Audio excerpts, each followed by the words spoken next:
Hi guys, welcome back to another GGF video. Now today we're going to be taking a quick look at the Seasonic Prime Titanium 1000 watt power supply.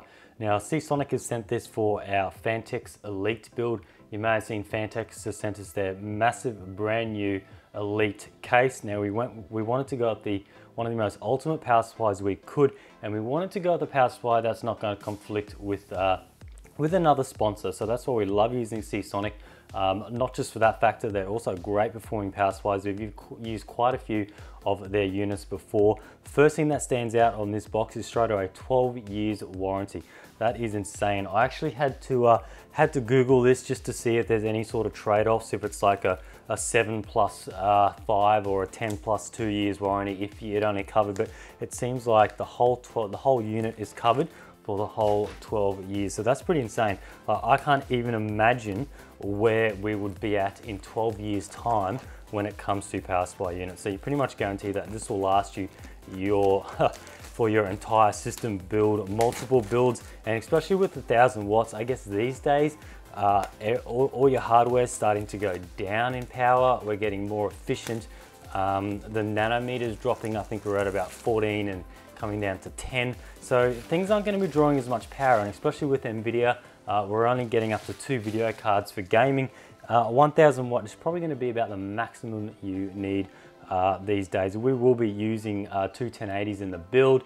We want to sit around half our maximum load, so about 50 to 60% will get you your maximum efficiency. And on this unit, it's not just this unit, that is the rating. So the titanium rating is best at 50 to 60% load, will get you 96% efficiency, and that's on the Australian 230 volt standard, whereas US will be a little bit different.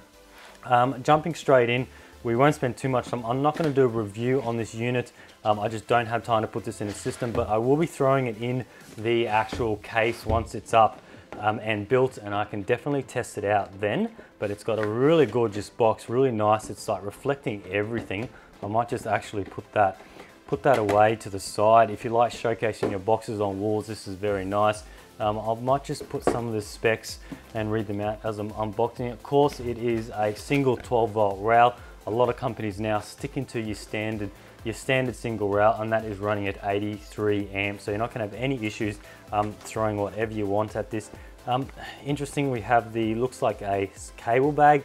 I do like it how the cable bag is not wrapped, or the cables aren't in the bag, because normally you have to get them all out. So this will be good just to put the spare cables in once we're done, and it's already nice and ready to go. We've got a really nice, this looks like a sort of a Ziploc bag, very nice there. Seasonic really go to a lot of effort on packaging their power supplies. When it came to price on this unit, based in Australia, where we are, I can't find an exact price on this unit. The 850 model is all I could find. That retails for about 350 Australian dollars, so I can only assume the 1000 watt is going to be more, probably another 50, 60, 70 bucks more. We have a nice badge there. It's not a hard badge, would have been sweet to get like a nice, actually we do. So this is a soft sticker, that's nice, a badge. And then of course, I know Seasonic do these, it's a nice hard aluminium badge. So that's really nice that they've thrown that in there. Some random zip ties, probably don't really need those, you may have them or not. And then we have the really nice, these ones are nice, these are the Seasonic. They've been doing this with their Platinum series units as well. These are really nice, if I get these out, really nice Velcro ones like this. And even if these are in your case and you're sort of doing your VGA cables wrapped around, they do sort of look really nice. And I guess they're just a different type of substitute for cable combs. So that is nice that they throw them in. And there's 1, 2, 3, for about 6 or 5 of those. That's pretty sweet. What's this little bit? Just tells you about how to mount it. It's got a sort of fan controller on the back. You can have it running normal all the time or hybrid. That'll just spin the fan up and down depending on load and temperature and whatnot. Apart from all of that, it tells you the right way if you're running a beefy, GPU. It's good that it tells you which cables to use. Say, I can only assume, yeah, it's just telling you to split your cables to run them off 2 different sort of hot swap called the connectors on the back, the modular connectors, instead of running one single one and branching them off, which you can do. It says not recommended, but it's like many power supplies do offer that, so that can be done. We have quite a large, really nice little manual here. heaps of information. It is in different languages, so that is why it's quite large. So nice screws there. Another zip tie I missed. Australian plug. So this is the AU unit here. All right, we have one bag of cables. I might just open those a bit out of the way so it's not going to take up too much noise. Now we have the other one.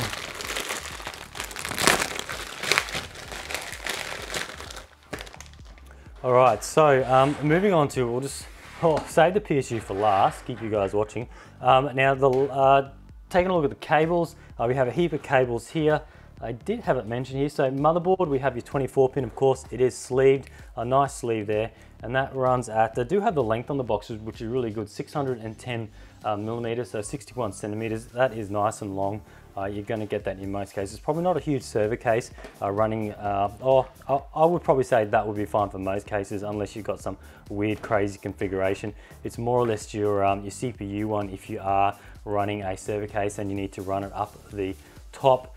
That's the, you get two of the EPS, you get a solid 8 pin and a breakable 2 4s into an 8 pin, and they're 65 centimeters or 650 millimeters. Moving on to some of the other connectors, your PCI, we have 8 lengths and they're all 8/6. So no doubt they will break off into your 2. Yeah, so you have a single one plugs in and then you get your 2 on each end, so that they all break off into a single 6 or 2 8s, and that gives you 8 all up. So there'll be 4 of those, and then you have your another. Actually, looks like you have some more. That's quite interesting. So we got 1, 2. Okay, so we do have singles. Actually, okay, yeah. So I see what they've done. So we have a one that splits off there. We have 2 lots of singles. So these ones are just straight through. So say you're just running. I actually do like that idea. That's actually good. You are running 2 singles straight through. So say you have a video card that only needs 1 6 or 1 8. You don't need one that takes 2 connectors. So a lot of the new NVIDIA cards will only take 1 8 pin. Annoying thing with these are, a lot of power supplies just give you a bunch of these that have the double connectors on. With these ones, you're always going to have one just flapping around if you aren't using it. So I really do like how they've given you these single runs, especially even with like 1080s, 1070s, they're all coming out with that. So that is a really good idea. That's your another CPU, and then you have another straight through, and you'll have another straight through. So you get 4 straight throughs, and then 2 of them that are split off. So that's really nice. Good thinking that they've done that. Coming to your SATA, we have 14 of those, and we have 5 peripheral and 1 floppy, which we probably don't really need. Wherever the floppy is, I can't even see it. But yeah, don't really need floppy connectors these days. I'm not sure, like, oh, there it is there. They are kind of handy for some sort of fan controllers and stuff like that. So it's always handy to throw in the box. So nice cables there. I really do like how peripheral cables are flat. I really don't think you need those sleeve these days. I just prefer having your main motherboard, EPS, and 24. So the VGA cables sleeved. They are the ones you're going to see the most if you're not running sleeve cables. Okay, here's the unit itself. So once again, comes in a really nice bag, and of course that has been tied into a knot. Just bear with me here while. Okay, finally, that was quite a bit of a mission with that knot. Okay, so that's the unit there.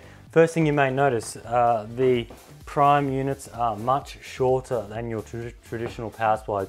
You'll think with 1000 watt, it would be your standard, I think 190 millimeters, 19 centimeters. This is 170 millimeters, so 17 centimeters. So quite a smaller unit. So this would be great if you're using smaller systems that do need a lot of power. So if you're looking at sort of AMD, which can support more cards and stuff, this is probably a unit you can go for. I really do like the different contrast in there. We've got this nice chrome look here.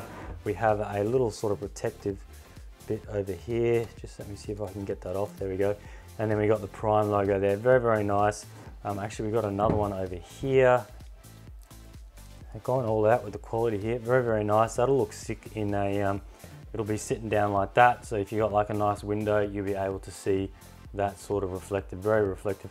Kind of got like this little, looks like on a car, like on a skirt intake on the side there, but you're not really going to be getting any air on each side for the intakes. Another protective sticker, and then we have a whole heap of the connectors there, so just a heap of them. So it does pack a punch, this little unit. Plenty of connectors to go around.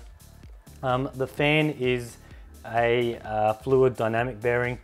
They're one of the best fans you can get for power supplies. And then on the back, which is what I mentioned before, they've got that. I do like it now how it's just a push in. So that is your switch, so you can change it to the hybrid mode on or off. So don't really know why you would want to have it just normal. You can just leave it to auto, and it will adjust the fan speed accordingly. And then you've got a switch there on and off. And once again, we have another protective sticker. I think that was 4 or 5 on this unit. So that's not like that's really going to matter too much in transport because it was in the bag, but they've really gone all out with sort of protecting this unit. Now if I just grab, as I mentioned, size before, so this is their Platinum series. You've probably seen these ones. So that's the size difference there. So you can straight away see, if I can try and get that in some kind of comparison length there, you can sort of see it is quite a big difference. If I just flick that round to the same, it might not look too much, but I guess when you're working in small cases, even a centimeter or 2 is really all you need to make a difference. And that's really, really nice how it is nice and short. And I just noticed that they have the hybrid fan on the older models, the Platinums, but it's on the inside, which is quite interesting because that would be a bit of a mission to change that if you did want to. Whereas now it looks like they've moved it on the rear. So obviously they may have had feedback from consumers to put the switch on the outside. So that's a really nice idea. Anyway, that's pretty much it. It's dragging on. I just wanted to do a quick unboxing for this. We'll definitely showcase this in the build. I'm not even sure you're going to see it in the Phanteks Elite because it's got so many spots for power supplies. I think it goes in the back, down the side, and you're not going to see it, which is a shame. But yeah, every sort of Seasonic power supply I've used, I've never had any issue. I've checked some reviews on this. If you want to see an actual full review, check out the Kit Guru review. I might throw this in the link. I think they give it a 9 out of 10. It's a great unit. But yeah, I just want to thank Seasonic for sending this out. Thanks for watching, and stay tuned for next time.